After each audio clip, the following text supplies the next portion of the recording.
This is a rare Ethiopian Orthodox Bible manuscript, handwritten in Ethiopia's sacred liturgical language, a piece of Ethiopia's Christian heritage preserved in the very language the church has guarded for centuries. Imagine a world where the most vital pieces of the greatest story ever told weren't lost, but simply tucked away in the high-altitude silence of the Ethiopian Highlands. Does the Ethiopian Bible even mention Jesus? And the short answer to that question is yes, absolutely. But the real story behind that question reveals far more than what most people realize. Mel Gibson, a man who has spent his career obsessed with the visceral grit of faith, seems to have stumbled upon a goldmine. The Ethiopian Bible doesn't just tell the story of Jesus, it paints it in colors the West has never seen, offering a raw, unfiltered blueprint of the divine. But the scrolls don't stay buried forever. The forgotten canon of Acoustic.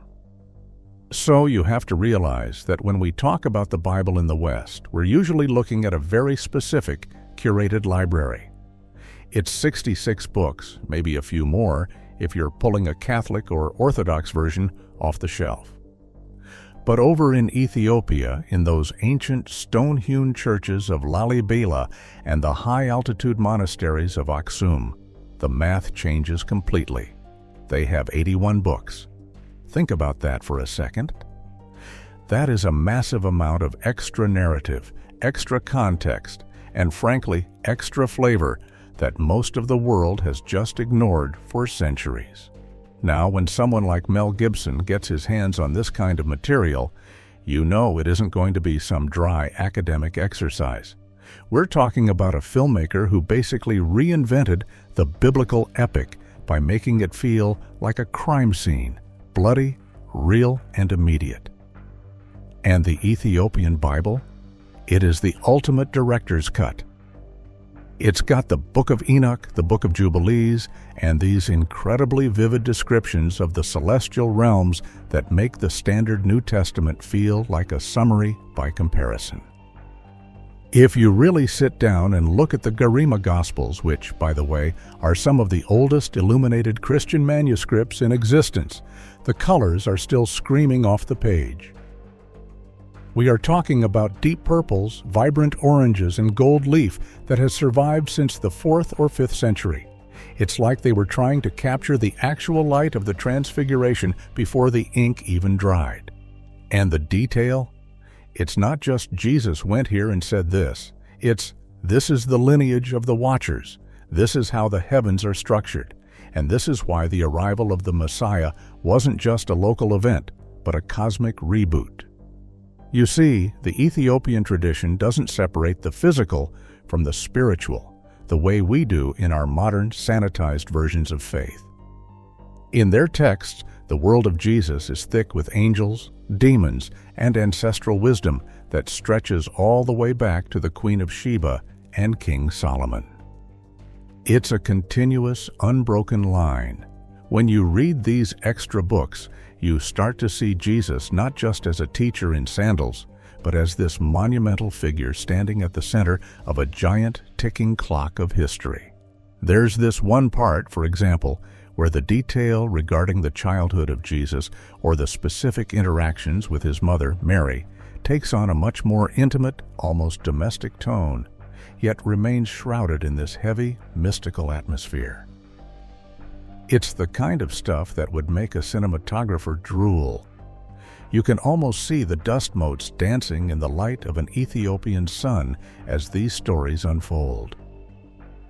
It's visceral. It's dense. It's exactly the kind of stuff that would catch the eye of a man who wants to show the world the true face of the divine. And honestly, the language itself, Ge'ez, is a character in its own right. It's this ancient Semitic tongue that sounds like it's being pulled straight out of the earth. When you translate that into English, something usually gets lost in the shuffle. But the Ethiopian scholars have kept the rhythm alive. They've kept the grit. They haven't tried to make it polite for a modern audience. They've kept the fire in the belly of the text.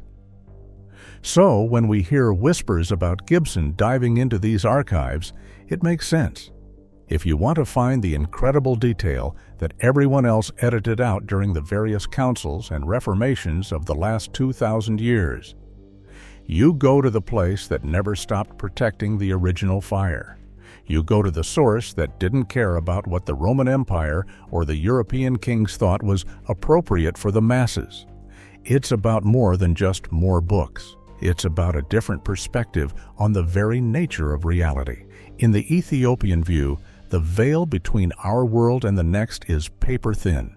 The detail they uncover about the life of Christ isn't just biographical, it's architectural. They're describing the foundation of the universe. And once you start reading it, once you really let the weight of those 81 books sink in, you realize that what we've been reading in the West is basically just the Cliff Notes. We've been watching the movie on a tiny black and white television, while the Ethiopians have had the IMAX 3D version playing in their monasteries for 2 millennia. It's a lot to take in, honestly. It's overwhelming. But for someone looking to capture the unseen side of the gospel, it's the only place left to look. It's the final frontier of biblical archaeology, and it's all written down in books that are older than most modern nations. Yet Gibson found something the scholars missed between the lines: the director's cut of reality. Now, this is where things get really interesting and honestly a little bit mind-bending if you're willing to follow the trail. See, most people think that when a guy like Mel Gibson goes digging into ancient archives, he's just looking for a new script or maybe some cool visual references for a costume designer. But the word coming out of the more hushed circles of biblical archaeology is that this isn't just about the ink on the page, it's about what the pages are actually doing. There's this theory, and it's a wild one, but stick with me, that the Ethiopian Bible, specifically the versions kept in the most restricted monastic libraries, contains a sort of encoded map to something far more physical than just a story. Think about the way Gibson approaches film. He doesn't want you to just watch a scene. He wants you to feel the vibration of the nails, the heat of the sun, the literal breath of the actors. He's obsessed with the physicality of the divine. So the twist here, the thing that supposedly got the production world buzzing in secret, is that the Ethiopian texts don't just describe the miracles of Jesus, they describe the acoustics of them. We're talking about a director's cut of reality itself. Imagine, if you will, that these ancient monks weren't just scribes. What if they were early sound engineers? I know it sounds crazy, but stay with me. In the Ge'ez tradition, the word isn't just a metaphor for a message. It's a literal vibration. There's a persistent rumor that within the deeper, untranslated layers of the Ethiopian canon, there are specific instructions on how to hear the past. Not in a time travel way, but through something called an acoustic icon. The idea is that certain high-altitude locations in Ethiopia, because of their unique geological makeup and the way the stone was carved in places like Lalibela, act as a sort of natural, ancient hard drive. If you have the right frequency, the right key, found in the hidden verses of the 81-book Bible, you can supposedly recover the resonance of voices that spoke there thousands of years ago. It sounds like science fiction, right? But for a man who spent millions of his own dollars to make sure a movie sounded exactly like Aramaic and Latin should sound, this kind of sonic relic would be the ultimate holy grail. You see, the Ethiopian Bible gives a uniqueness that we usually gloss over: the specific tone of the voice of Christ. While our Bibles give us the what, the Ethiopian version gives us the how.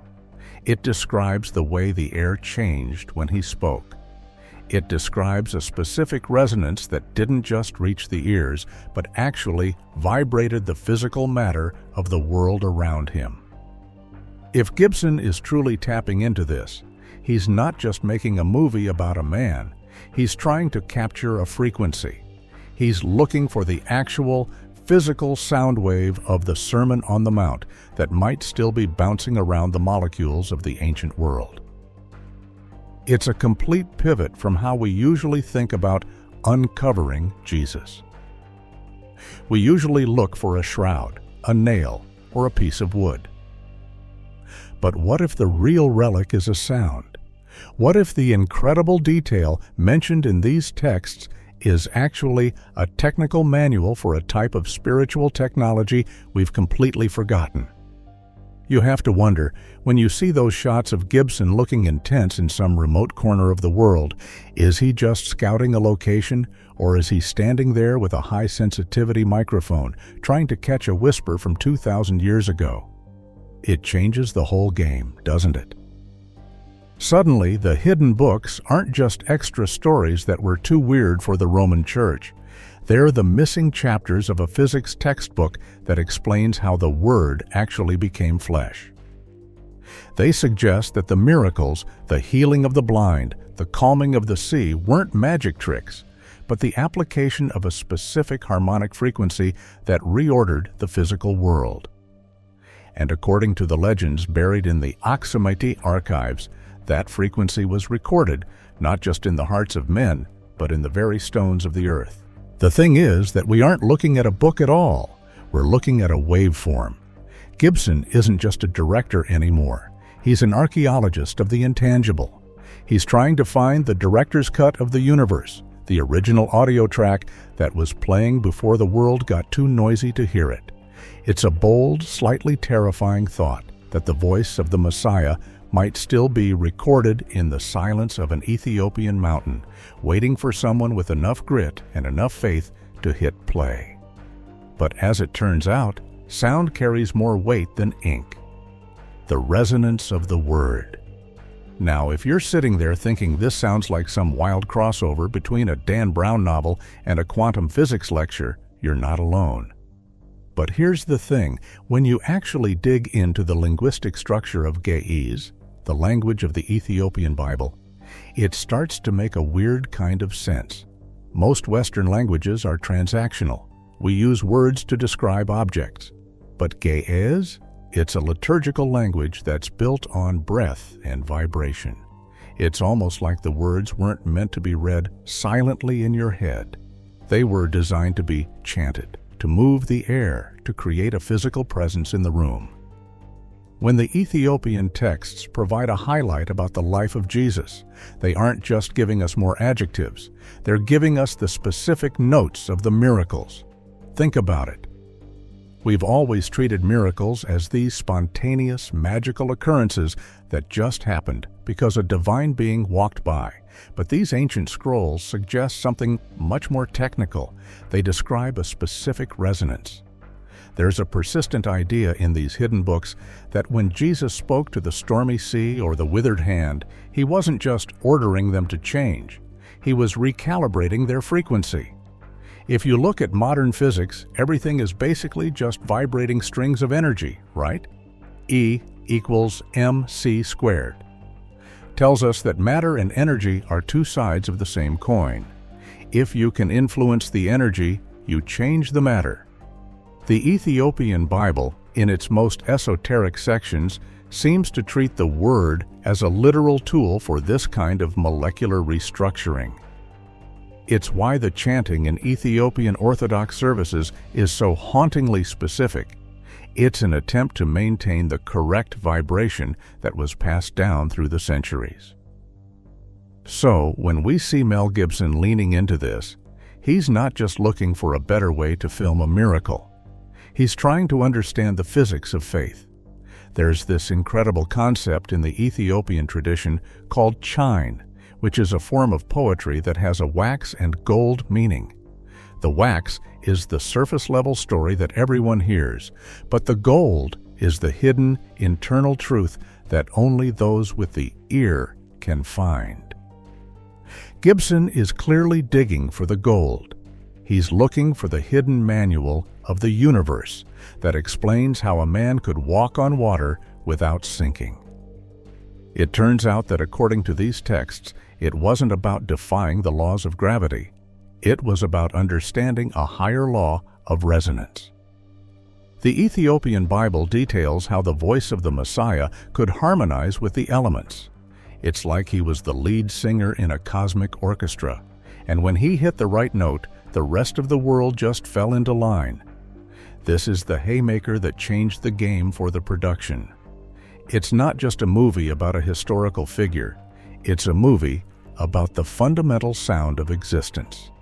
And you have to wonder, if this acoustic icon theory has any weight, what does that mean for the way we view the actual locations in Ethiopia? You have these churches like Bet Georgis carved straight down into the solid volcanic rock. They are essentially giant stone resonators.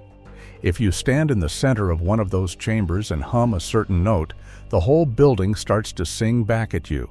It's built-in amplification for the soul. The monks believe that if you chant the right verses from the 81-book Bible in the right spot, the sound doesn't just dissipate into the air. It gets trapped in the lattice of the stone. This is where the detail gets really gritty.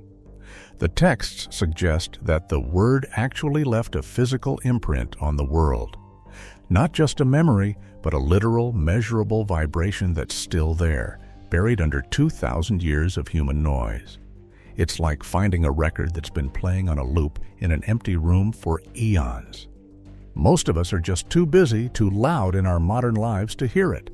But a filmmaker? Someone whose entire job is to pay attention to the frame, the light, and the sound. They might just be the only ones crazy enough to try and tune in. In the end, it's not about the paper, it's about the person. Does it really matter? We've followed the trail from the dusty, high-altitude libraries of Axum all the way into the speculative high-tech soundboards of a Mel Gibson production. It's a lot to wrap your head around, isn't it? The idea that the Ethiopian Bible isn't just a bigger book, but a fundamentally different way of interacting with the divine. But at the end of the day, when the cameras stop rolling and the scholars finish their debates, we have to ask ourselves, why does this incredible detail matter so much to us right now? Why are we so hungry for a version of Jesus that feels more heavy? I think it's because we live in a world that's become incredibly thin. Everything is digitized, streamlined, and compressed until the soul of it starts to leak out. We have the cliff notes of faith, sure, but we're missing the texture. The Ethiopian tradition, with its 81 books and its obsession with the celestial and the sonic, offers us a way back to the full-color version of reality. It's gritty, it's complicated. It's a world where the voice of a carpenter doesn't just change a heart, it vibrates the very molecules of the sea. When Mel Gibson looks into these ancient Ge'ez scrolls, he isn't just looking for a plot point. He's looking for the weight of the world. He's looking for a truth that doesn't just sit on a shelf, but actually does something to the person who hears it. Whether he actually finds a sonic relic or just a more profound way to tell a story, the result is the same. He's pulling us out of our sanitized, comfortable modern perspectives and throwing us back into the raw, vibrating energy of the first century. You see, the difference in the Ethiopian Bible isn't just about the past. It's a challenge to the present. It's asking us if we're brave enough to listen to a frequency that might actually require us to change. It suggests that the Word is still active, still echoing in the stone-hewn churches and the quiet corners of our own lives. It's a reminder that there is always more books, more detail, more resonance than what we've been told. In the final frame, it doesn't really matter if the acoustic icon is a literal physical recording or a beautiful metaphor for a deeper faith. What matters is the search. It's the realization that the greatest story ever told still has chapters we haven't read and notes we haven't heard. We are all, in a way, looking for that director's cut of our own lives, the version that isn't edited for time or appropriateness, but shows the full, vibrant cosmic scale of who we are meant to be. The Ethiopian monks have been guarding that fire for 2,000 years, waiting for the rest of the world to catch up. And maybe, just maybe, through the lens of a filmmaker who refuses to blink, we're finally starting to hear the music. It's a heavy sound, a gold standard resonance that cuts through the noise of the modern world. It's the sound of a truth that won't stay buried, no matter how much dust we try to pile on top of it. Subscribe now to keep uncovering the hidden histories and ancient mysteries the world tried to leave behind. Thank you for always supporting us.